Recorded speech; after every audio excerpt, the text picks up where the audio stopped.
Welcome to Hellas Footy Podcast, Episode 9. I'm your host, George. Let's get things started. Greg, how are you, mate? Very good, George. Looking forward to another fun episode of Hellas Footy Pod. Beautiful. Nico? Yeah, it's a big episode this one. Looking forward to ripping in. Yeah, beautiful, mate. Stephen? Yeah, I didn't realise the daylight saving time had ended for you guys, so Yeah, got a bit bamboozled by that, but I'm here. my fault. I thought about it literally 2 minutes ago. Sorry, mate. That's all right. You're awake now and you're ready. Yeah, exactly. And last but not least, Michael, also affected by the Sydney daylight saving. Yeah, even though we're in the same country, I think it's time for Brisbane to get daylight saving as well. Enough's enough. I think apparently you guys had it once upon a time, but then They did. The farmers said they don't want it. For a state that lives off the has a similar to Greece, so Queensland's economy is all sun and beaches, and anyway, that's for the Queensland podcast, I guess. But you're good, Michael. No, I'm good, man. Yeah, I'm good. Just right. I was a little bit affected as well because are we actually going for 7 o'clock Brisbane time, or is it going to be? Because it's going to be 8 o'clock in Sydney. I was a little bit confused until I saw Nick's message. Yeah, that's what I thought. Yeah, my mistake, boys, but we're all back at work now, so it doesn't matter. All right, anyway, we'll get things started with a Super League wrap. So we'll start with the first match of the round. Now, hopefully from last week, I won't stuff it up again. Volos, 2-0 winners over Asteras. 2-1. 2-1. Yeah, there you go. And I'm looking at it right now. Trust Greg, the closet Volos fan, to pick that one up. All right, a goal in the 18th minute to Tom Van Wert, winning 1-0. To Volos there. They doubled the lead. Franco Ferrari in the 79th minute, and an 85th minute consolation by Kevin Sony for Asteras. Got the game there. Greg, I believe you would have picked this one up, mate. I did, and believe it or not, Asteras Tripolis was pretty unlucky to come away with a 2-1 loss here. They were much better than Volos. They dominated the first half. They just couldn't finish, and they just couldn't get that final pass to put some more of their chances towards goal. But man, Asteras was better. Volos had one opportunity pretty much in the first half and got the penalty from it. Ferrari then against the run of play, Ferrari made it 2-0, and Asteras got their first goal, a beautiful goal to Sonny in the 85th minute. It was a great goal, but good win for Volos. Keeps them up there with PAOK, but they need to start improving because that was definitely not the type of performance we've seen in the last few rounds from them. Yeah, no, they're definitely the surprise packets of the league. So far, although they've had... Keen to see how they go in the next game. The international break might do them good because they got a little bit lucky with this game. Yeah, no, fair enough there. We move on. Aris, Apollon 0-0 draw in that match. Did anyone pick that up, boys, by any chance there? Same story for Aris. They had all possession. They kept pressuring Apollon. Their finishing for one has been really poor this year, whereas that was the big difference last year. Last year, they were putting away their chances, whereas this year, they're just not – a lot of long-range shots that are just not hitting the mark, and they're just stuffing up chances once they get close to goal. They're just one wrong move all the time and just not getting – actually, Apollon was a little bit unlucky. They had a couple of breakaways especially there, and but the Aris keeper, Questra, kept them safe, but Aris – they gotta penetrate a little better, get that final pass going, and just finish off their chances. They should have won this game. Interesting because they went out and bought some seasoned pros as well. I guess so. They thought they may have addressed that situation. Maybe a fit Mitroglou would have been putting them away. Sorry, Michael. You might have made a difference there. Yeah. I read one of their players has already been banished by Manzios. It's what's his name? I think it's Bosnian Hirovic. He's already been banished from the team because, I don't know why. That's Manzios' decision. And that injury. Yeah. The striker. Really, really just unfortunate. What a shame. Yeah. And one of the most promising young strikers in Asia. You see his goal scoring record for his national team. It's impeccable.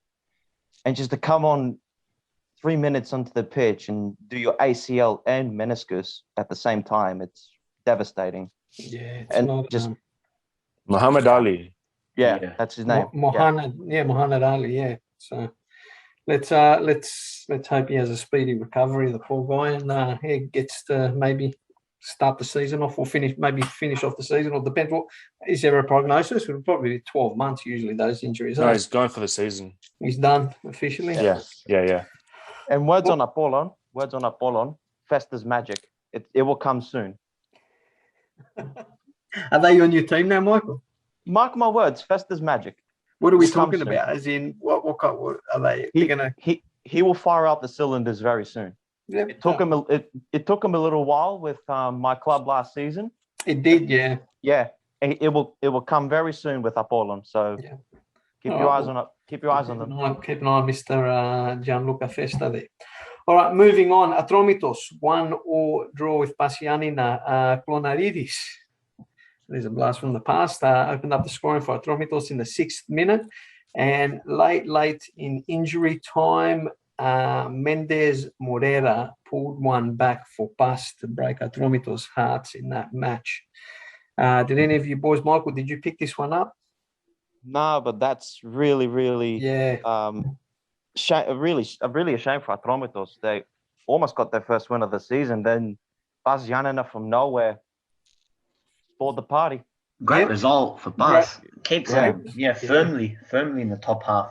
Yeah, that's and the right. two clubs that we spoke about, Asteras and also Atromitos, they really need to pick their games up after the international break.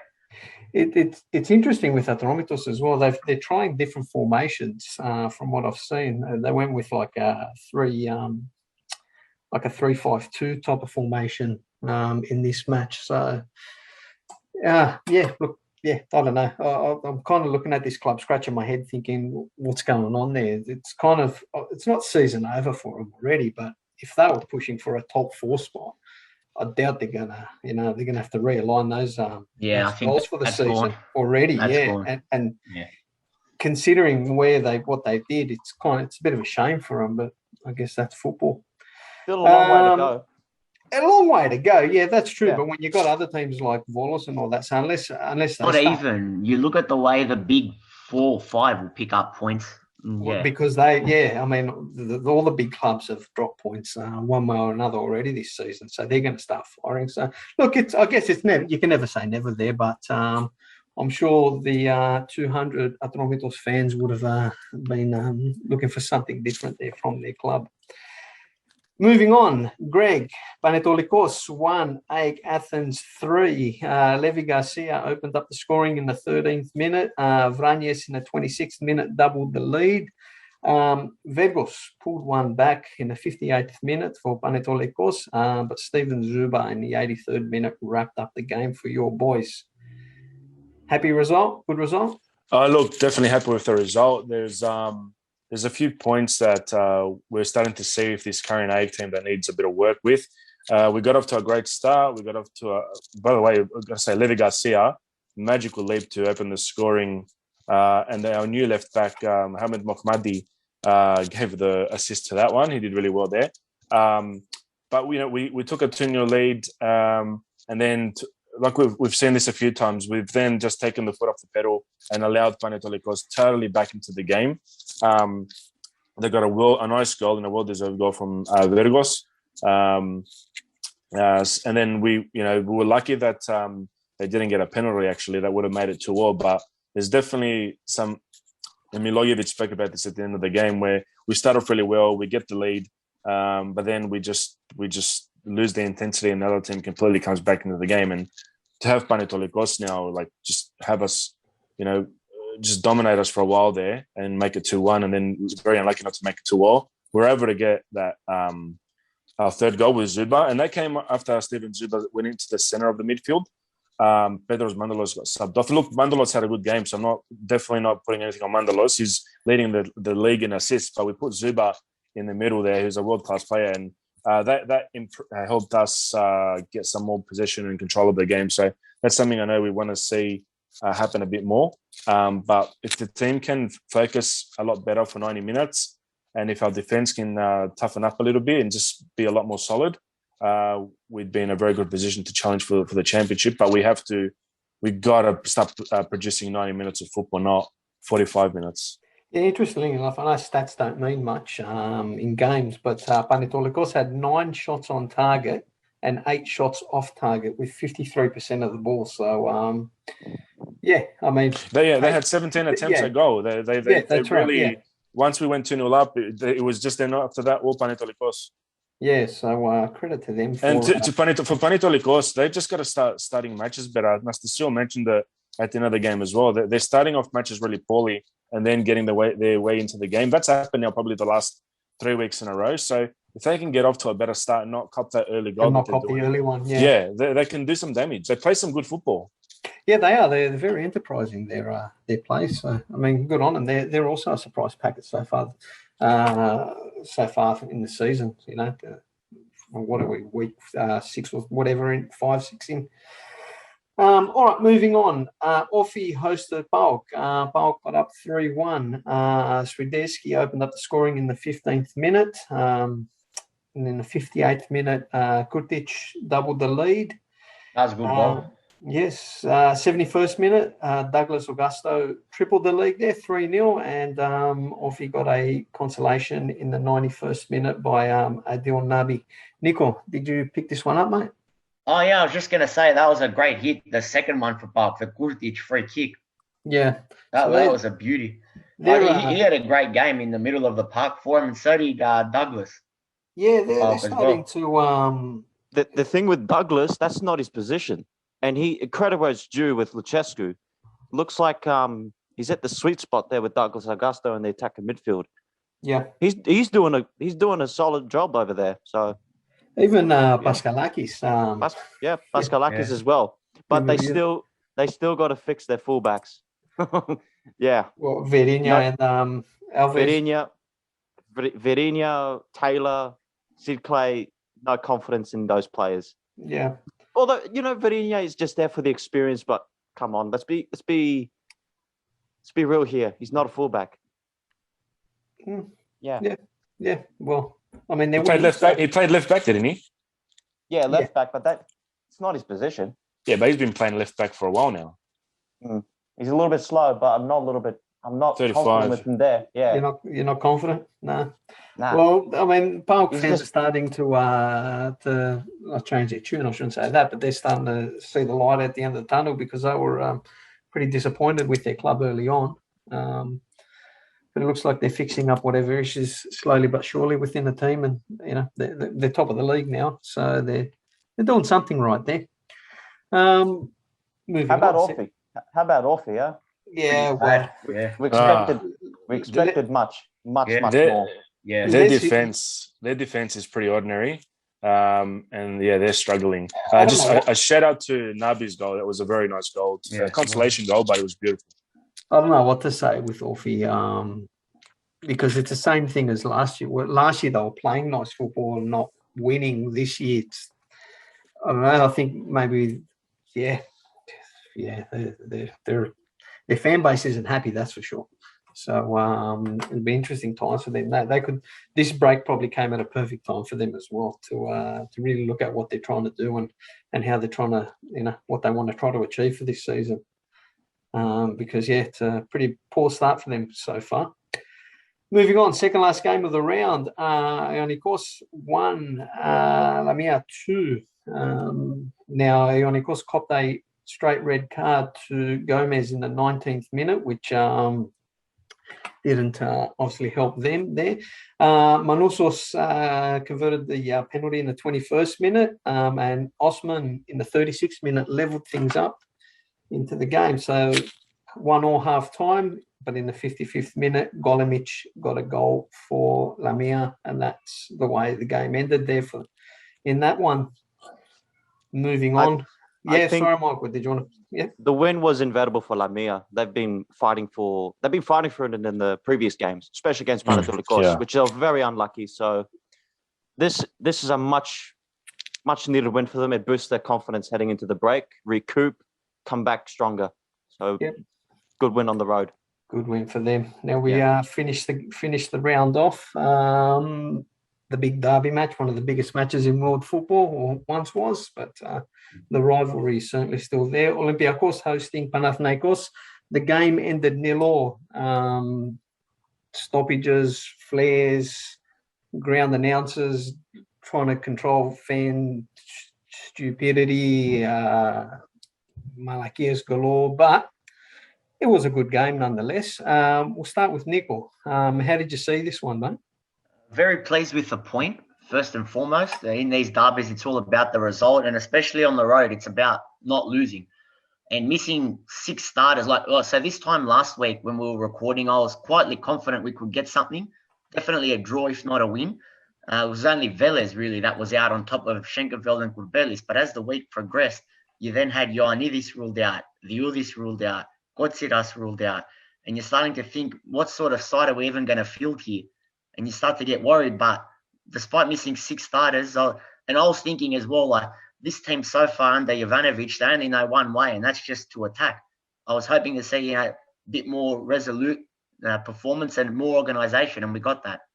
I think the goalkeeper was a great calming influence. Yeah, well, that's Ruben Perez in the middle of the park. That's what I was going to ask. So a lot of people were really impressed with your goalkeeper, Alberto Rignorli. Yeah, I think he was our best. Does that? It's too early to say. After one game, you don't just drop your established goalkeeper, but it's a good headache for the club to have, I guess, to be able to. I'll drop the stats here for Brignoli. Yeah, I've got the stats here for Brignoli. Go for it. So clean sheet, of course. Shots against him, 18. He saved 7 shots. Long pass accuracy, 11 out of 15. He's won all his duels and recovered 7 times. That might be harsh. I'd start him for Ionikos after the international break, ahead of the others. Well, after that performance, how can you drop him? Exactly. Well, but if you want to play the devil's advocate here, I guess in that sense, is that how do you drop Diodis when he wasn't dropped? He was injured. So but he's been a bit all over the place to start the year off. He hasn't been nowhere near 10 out of 10. Fair enough. Stephen, he's here. Yes. Yeah, disappointed with the result. I think for us, that's 2 points dropped. If I'm completely honest, we had our chances. There were certain extenuating circumstances that may have not prevented us from gaining a bit of momentum. Certain tactical decisions by Martins, playing the 4-2-3-1/4-4-2 with 2 strikers, ironically, made it more difficult for us to score than if we had one. And there were periods where we played well. It was an exciting game. You could tell a lot of players were going all out because some of them don't play international fixtures in the coming weeks. Kenny Lala looks really good. To be fair to him, he's coming back, and I hope this is him sort of proving that he's good enough to play for Olympiacos because he has the quality. It was just the application that we needed to see from him. Got to give credit to Brignoli in goal for you guys, Nico. Like he was unstoppable with everything that we put against him. He was like he was on fire that day. And yeah, fair play to you guys for getting a point. I'm disappointed, but at the same time, these things happen after an impressive win against in Europe or a good performance in Europe. So it's not the end of the world. We're still undefeated this season. So we hopefully after the international break we can keep going how we're going. Yeah, no, it was an interesting game. Yeah, look, it's not out of line for me to say that Panathinaikos went in with a certain game plan. They executed it perfectly. They'll be able. They basically were able to control the game to their pace to a certain extent as well. The stoppages were brilliant for us. The stoppages worked well. It was our own fans that did it. Absolutely. And that's the irony. The fans stuffed it up. Look, it's one of those things. I mean, look, credit to Panathinaikos, like Nico was saying, they with so many key players, starters out. Out of the 6, at least 5 you'd imagine would start. Would have started that game. So yeah, look, all credit to them. They played their game plan and they executed it well. Olympiacos had their chances to win the match, regardless of the stupid stoppages there. One of the same, we thought maybe that issue would have been resolved by now after the midweek European match, where we completely put away our chances and all that. But yeah, it's something that we're starting to see with Olympiacos a little bit too much, where they're just getting opportunities, but they're not putting them away. It's a blueprint for other sides to go there and get points. Atromitos, who were bottom of the league, went there and did it. We've done it. Both were nil or draws. Yeah, so the other side, should take note. So the good part is, I guess, Olympiacos have conceded 2 goals all season. So defensively, they're set. It's just being able to, the changing of the guard. You can see it's obviously happening now with with Tiquinho and for El Arabi and Valbuena sitting on the bench most of the time. And what did he come on for? Like a few minutes, maybe. Yeah, I mean, I think Valbuena came on the last 10 minutes. 10 minutes, yeah. Kunde came on 90th minute because there was like how many minutes of stoppage? 10 minutes, whatever, yeah. And then to be fair, George, like I'm not worried because obviously we had that. I imagine we'll talk about what happened in Europe midweek. We will, but we definitely it was like more that we played well and we created the chances. It is just the finishing. Like it's not like when we barely won 2-1 against Lamia and we didn't play well. That was more worrying to me. Whereas this, Panathinaikos, regardless of who they have out, are our rivals, and it's always going to be a tough game. Form goes out the window. Yeah. Quality of players goes out the window in that game. So against worse opposition, I'm not worried. So I think we will be fine. And it's a derby at the end of the day. I think some people may be over-exaggerating the sort of supposed problems with Olympiacos right now. Look, I think it is. They are problems, but they're not. Yes. I think they're just they're problems that can be fixed. Yeah, I mean they're not defensive issues, which is a good thing. No. So, I'd be more upset. I'd be more worried about that, to be honest. So would I be, to be quite honest. There, flares galore. Just quickly, sorry, on defensive issues. There again, another big applause there for the goalkeeper. Brignoli was. In front of him was Punguras and Sarria. They're like 3rd, 4th, 5th choice, basically, centre-backs. They're nowhere near 1st and 2nd choice. And just having a presence like him behind them made a major difference. Go on. Sorry. I'll fill in here, to be honest. I actually think Sarria did what he did. He may not be the best, but you have to call upon this player when he did a job. Yeah, and Punguras, they did a job. Yeah, so credit where it's due to both of them. And Sanchez on the right. Is he Croatian? Yeah, Croatian. There you go. The Croatians are back at Panathinaikos. Yeah. So he did a job. He may have made a couple of errors here and there, but overall, you look at the batch. He did pretty good. And so, a lot of people. Sorry, Michael. I mean, Rignorli took a lot of the conversation here, but your young gun, Alexandropoulos. Did well. I mean, he's. He'll be disappointed he didn't get a better shot away. That was the only thing we created in the second half. He's showing great maturity, and it's really pleasing to see young guys like that just playing the way they play. How old is he? What is he? Like 19. 19, yeah. And he's playing like a seasoned pro. He's not overwhelmed. He's just going out there and he's all business. So it's really good to see from an ethnic mother standpoint, especially with the injuries that we've sustained, which we'll talk about later. The rudderless EPO is Olympiacos going to get away with flares and Vlakias? Nico, he's smiling. You're not going to like what I'm going to say, but if that's at our home ground... I heard you say, if that's at our home ground, we're talking -3s, we're talking fines, we're talking games behind closed doors. I actually think that Olympiacos is going to cop a fine. I think we will get fined, yeah. I don't think they're going to lose points, but I can see them copping a fine and copping a game or two behind closed doors, unfortunately. And I wouldn't be surprised if it's the next... Olympiacos Panathinaikos match that we host later on in the season, which is a shame really, but idiots doing dumb things. which was good because at the start the pyrotechnics were beautiful at the start, and it kind of just reminded you of what these it was derbies used to amazing. be. And then the smoke rolled in, and it was like Victorian London in the middle of the stadium. It was, and then look, the club came out fairly quickly and said these 50 or so people are, that they're never coming into the ground again. Which, I mean, good luck. Good luck. Yeah.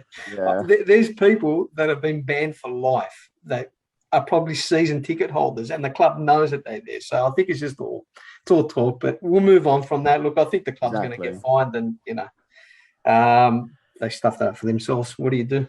Exactly. All right. Table PAOK on top with 12 points. Volos sitting comfortably second with 12 points there. Olympiacos 11 points, AEK 10, Pasianina on 9, Panathinaikos wrap up the top 6 on 7. Best of the rest, Panetolikos on 5 points, Ionikos 5, Lamia 4, Ofi 4, Aris 2, Apollon 2, Asteras 2, and Atromitos on 2 points as well. So now with the international football, there's a break in the season. So, we won't be talking Super League for at least for a couple more weeks there. But before we move on to the Ethniki Omada, we had some European matches there. And I'll run to you, Stephen. Olympiacos, 3-0 winners away from home against Fenerbahce.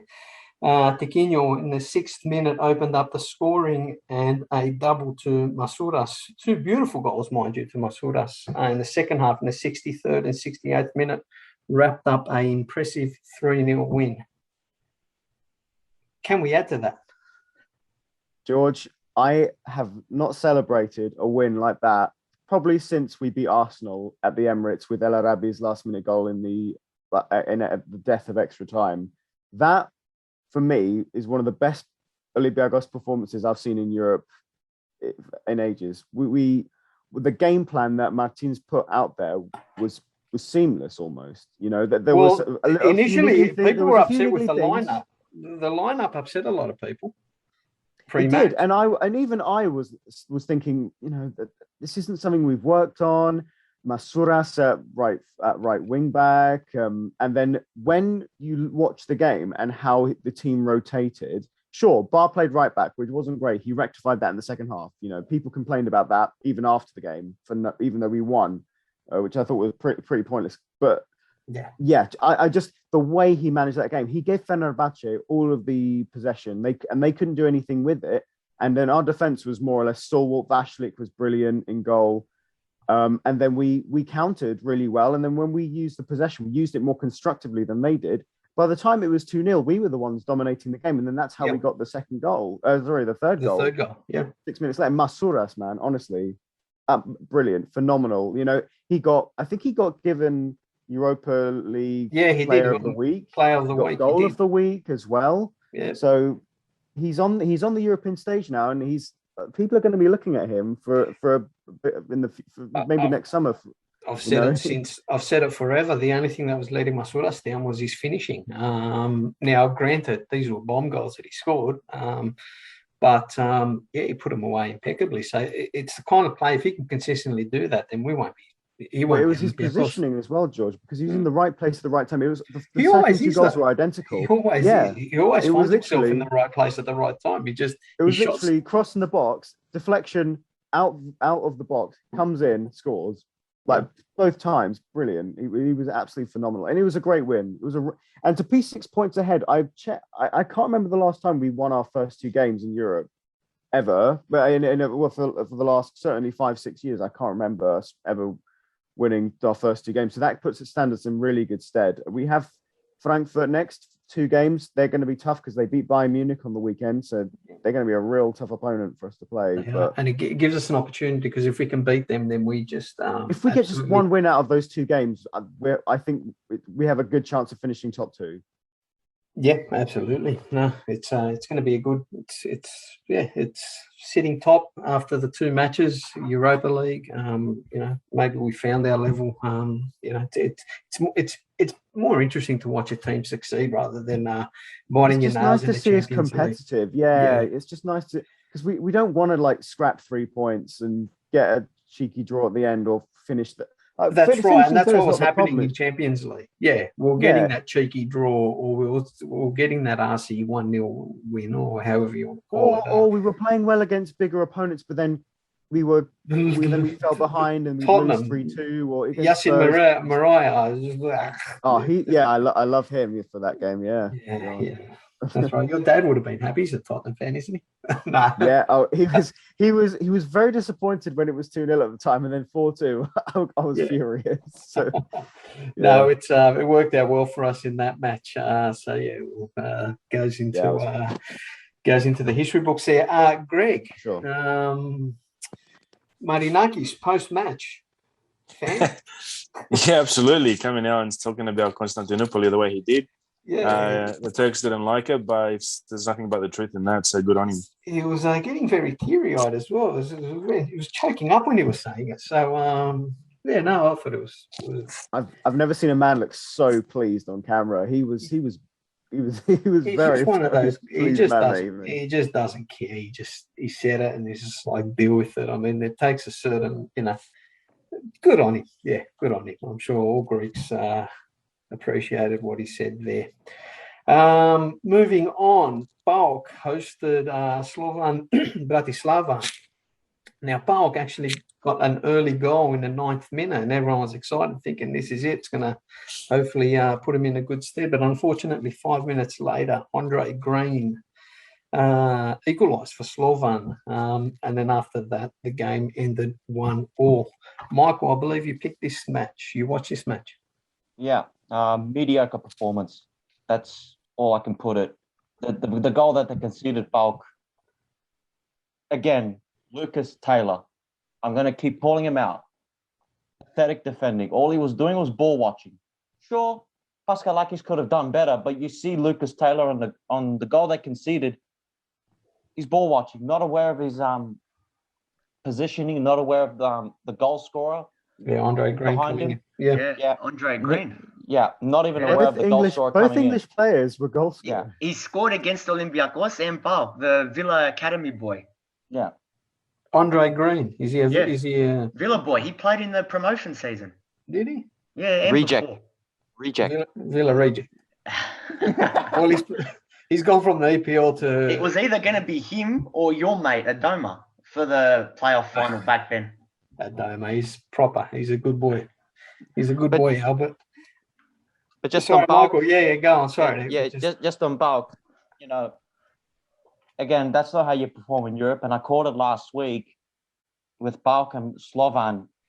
They've met before. PAOK doesn't have a good history with them in terms of head-to-head, and it's come back to bite them here in this match. They have not learnt their lesson a couple of years ago, and it's same thing happened again in Tumba. Yeah. Well, I just hope because the next match is with Copenhagen. Yes. I'm interested to see what PAOK can dish up there. Is it at Tumba or in Denmark they're playing in? Let me just double check here for you. They're playing in Copenhagen first. Oh, it is Copenhagen. Okay. Is it in Denmark? Yeah. Yes. Yeah. Okay. I'm just interested. I'm going to watch that match and interested to see what PAOK pulls out there.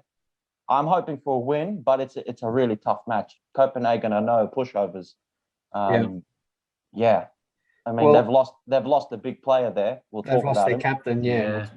So we'll talk about that later. Yeah, look, Copenhagen topped their group as well. They're on 6 points. PAOK on 4. Slovan 1. Lincoln Red Imps on no points. So European League football and European club football is on a break now. So clubs have plenty of time to sort out their little deficiencies there. Now, before we start talking about the ethnic Omada, I just once we talked about Greek football and club football, we got a question that was sent to us. I thought it's probably a good time to answer it. From Chuck Curdy on Twitter. Hey guys, here's a question for today's pod. I know it's early, but which player and which team have been the nicest surprise, and which club has been the biggest disappointment? So, Greg, who's been a nice surprise for you, mate? Well, I don't know if I'm going to say Volos has been a nice surprise. They've been playing good football. scoring some nice goals, and they're sitting equal first in the league. So that's definitely my choice. Yeah, I'd say, Nico, if we go down for the biggest disappointment, Atromitos. Atromitos or Asteras, probably Atromitos for now, and the surprise team, Both, yeah. I was just going to say, sorry, the surprise team is probably, we had a similar question last week, and I said bust, and I'll stick with that. Yeah, no. Michael? How about player-wise? Who's impressed you player-wise? That's a tough one because from outside the big five or whoever. Yeah. I'm gonna pick two of them, Carlitos and Tiquinho. Yeah. I've got another two. I was gonna say Zuba from AEK and Vital. Stephen, did you want to add to that, mate? Tiquinho for me as well for pure bicycle. I like that Balkwiner. He's in Mitra. He's looking pretty decent as well. Oh yeah, the Mitrit. Poor man's Miroslav Stock. Big call. Disappointment, boys. Player wise, has Lampro. Goulouris for me. It has to be Goulouris. Yeah. He hasn't done much for the last couple of years, Goulouris. So that's a little bit harsh. That's a bit harsh. I agree. Yeah, I would have said Goulouris. Why is it harsh? Sorry, keep going. Is it? I mean, I imagine it's probably because he's done everything but score. That's more not based on his performances as a player, but it's just he needs to Don't backtrack, Steve. Stick to your guns, mate. I'm still saying Goulouris. I'm just saying it. It's not because of his performances. It is just goal scoring. As a striker, you need to score goals. Greg, why do you think it's harsh, mate? I think because the reality is he has not had. Look, you can't say he's gone week in, week out and missed sitters. He's had very limited opportunities. I can't even really think of more than half a dozen shots at goal he's had the opportunity at, and a lot of times he's done quite well to get in a good position. So I don't think he's been playing badly. The team around him hasn't been very good, and he hasn't had a huge amount of opportunity at goal. Yeah. Tell you what, another surprise player is Vergos. How many goals is he on for the season? Yeah, he's doing well, to be fair. Yeah. Never saw it coming. He has been playing well. Yeah, good on him. Hopefully, it's a bit of a career renaissance for him. And I'll give my big disappointment so far as Barales. Geronimo. Well, how old is he now? He's got to be 33 now, isn't he? Yeah, he's been pushing it on, eh? So, look, I think that he actually had a huge chance at the start of the Volos match to put them one up, but he headed it right to the keeper. Another guy who's been a good surprise from Volos has been the Dutchman Tom van Wert. He's scored, I think, so far. Yeah, he's on 4 goals, and he's been playing pretty well. So he's 31, but he's been pretty good. No, good on him. Yeah, he's having a bit of a career, whatever, an Indian summer in his career, living it up in Greece. All right, moving on, gentlemen. Ethniki Omada, the team was named the other day. No surprises, really. There was one. Well, there was one. Not really. Well, I was a surprise for me. It was an expectation. Now that he's fully fit, the king has returned. Look, I think we've said it all along that. Yeah, look, it was a surprise, but it wasn't a surprise. But before we get to that, unfortunately, over the weekend, Zeka went in for a challenge, and before he could even get near the challenger, it looks like his boot got stuck in the dirt, and his knee kind of twisted. So he unfortunately was stretchered off, and only yesterday he put on his Instagram account that he's out for the season with a knee injury. So that is a massive it's a massive out for their thinking. To be honest, I reckon he's one of those players that I've come to appreciate and watch a bit more, and I think he's gotten better with age. Look, it's a big out. I think he will get replaced in the squad. By who, Nick, or you've got your thoughts. But whoever does replace him, like we got options there with Siopis and Alexandropoulos, but he still is a big miss for us. They're a little bit different to him. They are, and They that's offer the thing. something like they have attributes that he doesn't have on the flip side. But yeah, I don't know if we've got anyone that can do his role, which is a very important one. Yeah, so that's going to be an interesting one there. But look, we'll have to see how we go there. Greg, do you think Stafilidis is going to take over the captain's armband and replace Zeka? I absolutely hope not. And it's half cheeky and half not, to be honest. Hang on, replace Zeka, you're saying? Well, yes, Leo, but I was gonna say look, you know what? I wouldn't be shocked. I wouldn't be shocked if he gets in at centre back. Neither would I. Be a disastrous move. He didn't play on the weekend, I believe. Did he? He wasn't even on the bench, so he had an injury. Yeah. Well, there you go.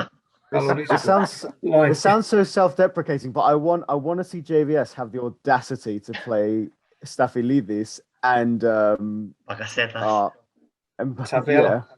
And Savella at centre back. Play two fullbacks at centre back. What we're missing there's middle finger to us. What we're missing there's Varnas. Yeah, that's your deadly. Right back, that's your deadly combination. Fear Georgia. Now, well, speaking of that, so we first played Georgia on the 10th, on the 10th of the 10th, so in about 5 days away from home. Greg, we'll go to you here. How do you think, in all seriousness, how do you think the team's going to line up? I think he's going to do too much different. It's a must-win game. It's a must-win, but I can't see him, in JVS style. He does certain things in the same way. I can't see him changing too much from what we saw against Sweden and Kosovo, where it was a 4-2-3-1 situation. So I can't see that changing. He did that in 2 games we needed to win then. We played football for the last half hour against Sweden. And provided we play that football again, it can work. But, it's a tough one. I think he's going to go with the same thing he did before last time. So 4-2-3-1. It's going to be interesting to see who we plays in attack this time, because we've got Belkas back, we've got Masouras back, we've got Zolis back, Limnios is now picking up form. So we can actually see a much more dynamic attack this time round. And we saw what Belkas did against Sweden. So that I'm really looking forward to. And I think we've got a good chance of seeing Alexandropoulos. I hope he's not going to, play Bouchalakis and Shopis, both players 90 minutes in both matches. Because by the time we play a second match against Sweden, they're going to be pretty halfway through that game. They're going to get pretty tired. So I think Alexandropoulos is the one that should get some type of look in to get some game time here. Yeah. Now, Nico, we are playing a Georgian side on a -7 goal difference. Now, I know the ethnic Omada has never been one. That's a great defensive. I know it's never been a team to go out and smash someone 3-4-5-0. But wouldn't it be good if we just went out and attacked them? Can you see that? And if we are going to go out on a full out attack, I think we are going to attack. Well, we have to, because we did it. We attacked pretty well against Sweden. Who would you like in the top half? I mean, knowing that there's certain players. Okay, Bakasetas is going to start. Let's just move away from. If we go the 4-2-3-1, Bakasetas will be in the hole. Yep. On the wings, it's a bit of it's good competition actually for places, because we'll start with the striker. Actually, you're going to either have Pavlidis or Douvikas. Mm-hmm. So one will miss out, and one will be a sub that can come on for some impact. Yeah. On the wings, it's either going to be it's Zolis. I'd start Zolis on one side, and on the other probably Belkas, with Masouras being the unlucky one. But he strikes me as the one that can come on and make an impact. Masouras. Yeah. Coming on as an impact player. I'd actually have him probably starting the match. Although, you're right. It doesn't really faze him if he starts like the type of game that he plays. to be able to come on. We've also got guys like Vrusai, but he hasn't played much minutes. But he is. But to be fair with Vrusai, he's proved that he can come on for Olympiacos and make an impact. So maybe he could be the one to be on the bench and be brought on later on to maybe do something. Yeah, look, he's never let anyone down, but I don't think he's had the game time. Who's making that noise? Is that you, Greg? Oh, sorry, Greg, that's not the biggest fan of Mr. Vrusai. Yeah, no, I'm with Greg. Look, he's not the worst thing to have there, but we've got better players. I think he offers something to the team there. Michael Limnios, what do you think?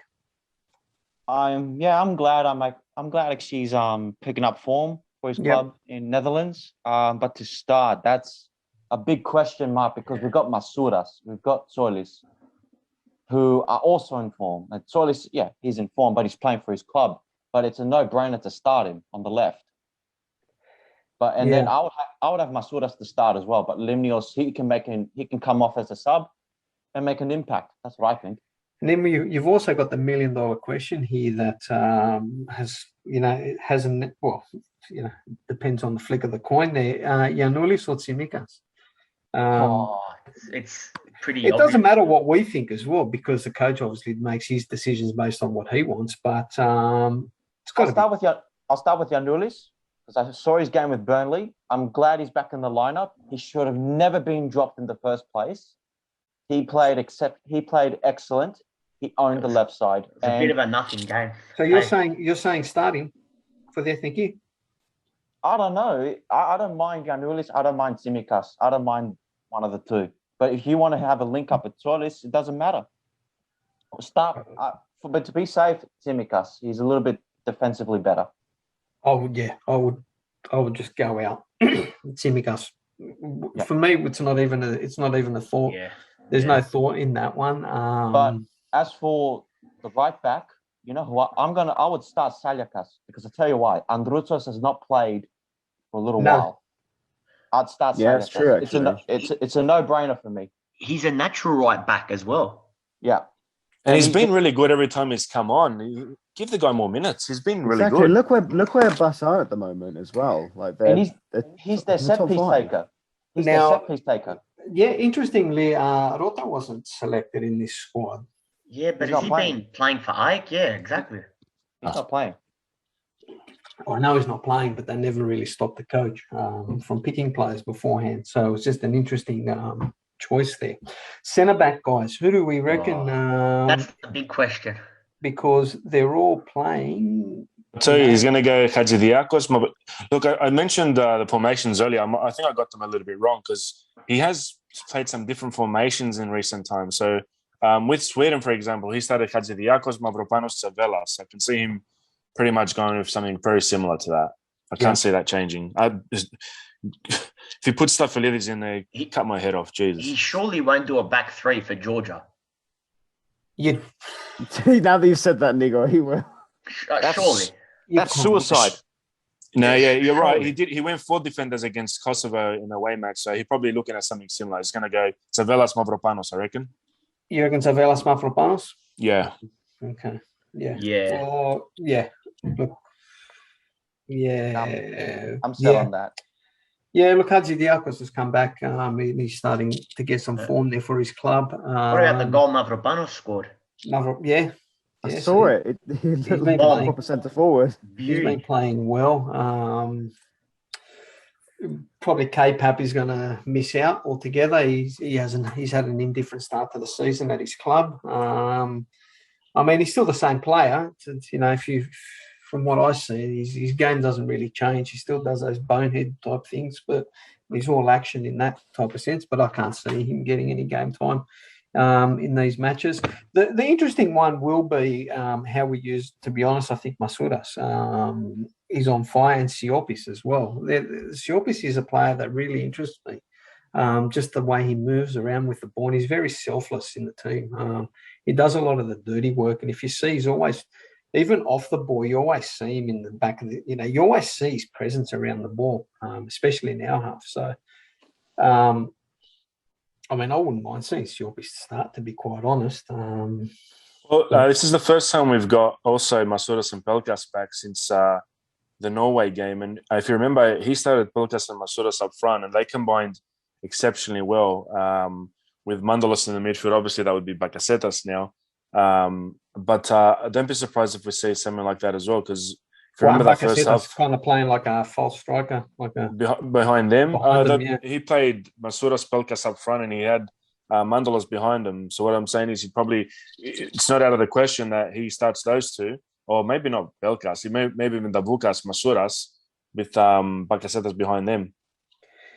Interestingly as well, guys, Gutierrez is in the side now. Look, so many left backs. I continue don't on with you, understand Greg. that. Yeah, I really don't get that. When you saw the lineup, your first thought was, what are we collecting left backs in this game?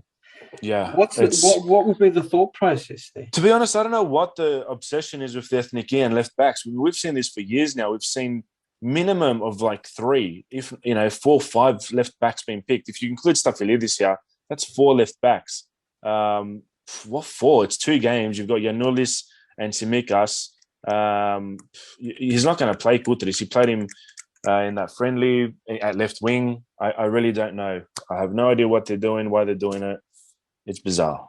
Yeah, no, I think it is very bizarre there. We've got a question sent to us, guys, here that whilst we're talking about the ethnic mother, let me just try to find it. Now I've lost it. Jesus, where's my head at here? Okay, sorry. This is from Nico Celtics. Would you start the inform Athanasiadis over Vlachodimos? Nico? Nah. No. Yeah. Deserves his spot in the squad. Fair play, they picked him. I mean, obviously, this got injured, but yeah. Yeah. No, good to see him in the squad, but Vlachodimos starts. Yeah. And you have to remember, Athanasiadis had a good game against Real Madrid, but Vlachodimos had a good game against Barcelona midweek as well. So. Yeah, that's what I was going to say. Yeah. He's also doing it in the Champions League. Yeah, he's absolutely killing it. Greg, he's an old AEK boy. Yeah. Happy to see him in the ethnic mother, but I think we've got our number one keeper. Absolutely. Yeah. Speaking of picking players on form, you'd think his teammate would have been chosen for the ethnic mother. No. Which one of the? Volos. No way. No.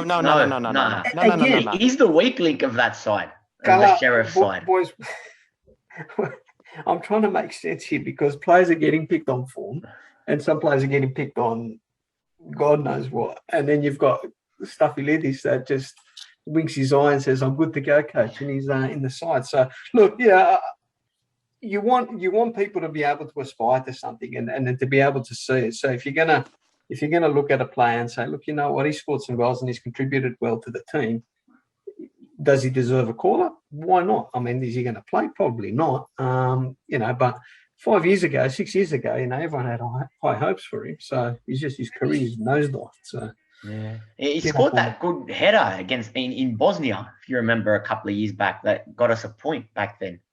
That's the only thing he's done. The only thing. That's right, for the ethnic. That got him a move to your club. I know. That's it. He's done nothing since. Yeah, but you can throw in about a dozen ethnic other players that have done that as well. So anyway, we'll move on from that. Nico Celtics also said we are missing Zeka and they are missing Zlatan, but crazily enough, I think missing Zeka will hurt us more, as he's always been dependable. How would you like? Yeah, I mean, absolutely. I agree. I mean, absolutely, 100%. Also, Zlatan hasn't been part of the Sweden setup for ages now. He's come back constantly trying to do his one last swan-time thing with Sweden, whereas Zeka has been more of an integral part of the team over the last 5 years. So we're going to miss him more. And they've got that Isaac up front anyway. Yeah, he's a good player. Yeah, Alexander Isaac's a good player. We kept him quiet the last match. We did. True. All right, so thanks for that, Nico.Celtics at Nicoleon on Twitter. Now, we'll move on. We've got another couple of questions here before we start wrapping things up. We got Georgia first, and then we've got Sweden in the second match. So assuming we want to get the win against Georgia at all costs, right? So that'll get us on to 9 points. Now, Sweden, who do they play? They play Kosovo. So you're assuming that they're going to win. They're going to win that game. So they're going to jump from 9 to 12 points. And what are we then? Then we'll be on 9 points if we beat. So assuming we win, we both move up 3 points. Then it takes it. Yeah, then we've got to get a point at least in Sweden. Then it becomes 13-10. If we I was going to say, when does Spain play Sweden? In November then? Yeah, so Spain and Sweden is the last match. So we can't. And we play Kosovo. Yeah, so, no, that doesn't work. What I was going to say. Yeah, we need 2 wins. Greg, can we get the 2 wins, Greg? Are you confident? Look, anything's possible. It's football. I think we got to go game by game. Let's get that win in Georgia, which is usually the games that we struggle with, and then turn up for the big game against Sweden. Yeah. So I know we're going to show up against Sweden. I just hope these guys. I mean, it's an experienced team. They've all got big match experience. So part of my worry was, can these guys, especially what we've seen from the ethnic unit, until we saw that last half an hour against Sweden, we haven't seen much. So that is the big hope there. The Georgia game is going to say a lot. These guys need to step up. It's all on the line now. It's a World Cup. So I hope, I think we can do it. We've got some really informed players like Duvikas, Masuras, Pacasetas, and this is their moment. So I hope they really own it, and we do something pretty special here. The one concern, being a ethnic Omada fan, is that we play poorly against Georgia and then we somehow beat Sweden away from home. Well, let's do predictions first. Score predictions for Georgia. Let's go. All right. So let me just get my pen out here. Nickel. Let's go. First game. I'll go 2-0 win. 2-0 win. Okay. Greg. 2-1 win. 2-1. Steve. Scrappy 1-0. 1-0. Michael. 1-1. I was trying to be more positive than last time, Michael. Yeah, look, I'm going to say 1-0 to the ethnic Omada as well on that one. All right, and now we move on to Sweden. Nico. Well, this is the big one. I'm going to go 1-1. 1-1. Greg. Sweden 2, Greece 3. Ooh. Whoa. All right then. I'll take that. Is it going to be one of those games where do we pull a goal in the 89th minute? He's laughing now. or are we up 3-0 and then we cop 2 booties like in the 88th and 89th minute? No, it's going to be a thriller. They're going to go up 1-0. We fight back 1-0. Then they go 2-1 up. We fight back 2-0. And then some Bakasetas magic sets up the Vikas for 3-2. Oh, beautiful. Okay. Let's chuck some money on that. Steve. 1-1 draw. 1-1. Michali. 1-1. 1-1. Michael, you've just bombed Greece out of the World Cup here, mate. I'm not confident. I like the squad that we've picked, bar a few selections, but yeah, I can see how this is going to unfold. We surely we've got to beat Sweden. Georgia. They're a mess themselves. No excuses. Well, it has to be said. It has to be said as well. There is the playoffs as well that we could still potentially get into if we get enough points. The Nations League one, but that's out of our hands. Like, we want to have this in our hands and try. You want to control your destiny. Yeah, right. Exactly. Look, I think I'm gonna say a 1-0 win for the ethnic Omada as well. We're going to collect 6 points and we're going to be flying into. At least we've got something to build off after our last game last month. Well, that's right. Yeah. So it's not all doom and gloom, and the players understand, and the players know that they can beat these teams and all. Look, Georgia is the match because the ethnic perennial strugglers against weaker nations. Even when the ethnic was flying, we still struggled against the lesser known countries in world football. So if we can get off and get like hypothetically like a nice, impressive 2-3-0 win. Oh, I'd love 3. I'm just saying, like a nice 2-0 win against Georgia where we completely dominate, we play some nice, beautiful football. That'll put the guys in a good position to be able to, to go out there and do their job. Now, Kosovo, Sweden play Kosovo. Now, they should beat them, but Kosovo have shown that they're not against the mighty Kosovo. Either. We'll see. Well, they're not. Where is that game? It's in Sweden. No, it's in Sweden. Look, Kosovo aren't a pushover type side, so we can sit back and hope both games kick off at the same time. So we can hope that maybe Kosovo pull something out of the, play 10 men behind the ball and pull a nil or draw somewhere. So or maybe a 1-0 win. We can dream. That Georgia kick-off is a real awkward time for us. Yeah. What time has it been played? Let's have a look. 3 a.m. 3 a.m. 5 p.m. for me. I can catch that. So, look, we'll just go Nico with Chilled Kiriako at Chokintus. Who do you reckon will get called up for Zeka? You called it earlier. Who do you reckon's going to get called up for it? Not that I think he's going to feature in either game or anything, but I think they'll just do what they did last time. The next cab off the rank, Papa Nicolau. Yeah, and he'll just get some gap or just feel a squad. Feel a squad position. Yeah. Well, Karagunis is playing Legends games at the moment. Is he available? Yeah. Well, it'd be nice if we could turn. If we could turn back the clock. And he'd still play well. That's the thing. That's it. All right. Costa Tenedios at K Tenedios. Do UEFA Nations League standing results play any role in the World Cup qualifiers, or is this simply if you finish first in your group and qualify, if you finish second, you go to a 2-legged playoff? That was the old format.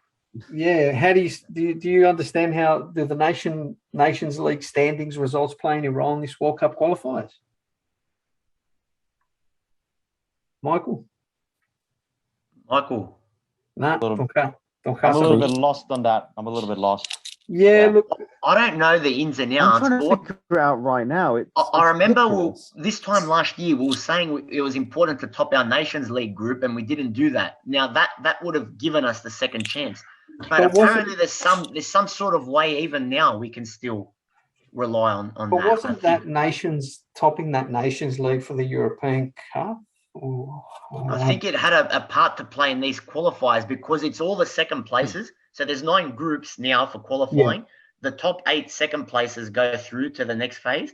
Then you get the 8. I think it comes from then you get 8 or something from the Nations League. Then they meet, but then you have seeded and unseeded. Yeah. I think that's how it is. But the playoffs, though, what I was going to say, they're no longer 2 legs, they're 1 leg. They're 1 leg, yeah. And there's 2 of them, though. Yeah. Which is hard. Greg, do you know, or are you about as confused as the rest of us? I'm only going off what Alan, one of our members on Hellas Football, was saying that we do have a chance through the Nations League if we stuff it up and start getting into contention there. So we can look into it for more next week. Elaine also said that there's a chance that we can top the group if results go our way. So forever the optimist. Good on Elaine. Good on him. All right. Last question. From Yanis K on Instagram. We kind of answered that question earlier, Yanis. Who would you like to line up for the upcoming games with the current squad? So we touched on that earlier there, Yanis. But thanks for the question. Gentlemen, I think that's it. We big ethnic couple of weeks coming up. Hopefully we're discussing a good win in Georgia this time next week. We go in with high hopes. We can only just hope that things are going to go our way. And we're going to be discussing a big win in Georgia, and then the following week, hopefully another big win, which will get us right in the mix for World Cup qualification. When was the last time, Nico, World Cup? 2014. 2014. That's the last major tournament. That's the last major. It was actually, yes, that's right. The heartbreak of 2014. What a summer that was! What a tournament! That was brilliant. Yeah. When you look back on that, major success and opportunity missed at the same time. Yeah. And then because that team could have gone to a semi. Should have gone to a semi. That's right. Yeah, you look at the next game. Costa Rica held the Dutch back then. Oh, We could have beaten them. I don't think we would have beaten Argentina in a semi, but we would have made it. We'll never know. We'll never know. Interesting enough, we didn't like the way the ethnic Omada were playing football then, and we went to a different direction. And we're going to Cloud. We went to Claudio Ranieri, who's now gone to Watford. Weirdly enough. But did you see the joke? I think someone put out there: 1 in 3 humans are going to end up coaching Watford once in their lifetime. So they actually had a couple of wins as well. Who Watford? Yeah. Whatever. Good luck to Ranieri.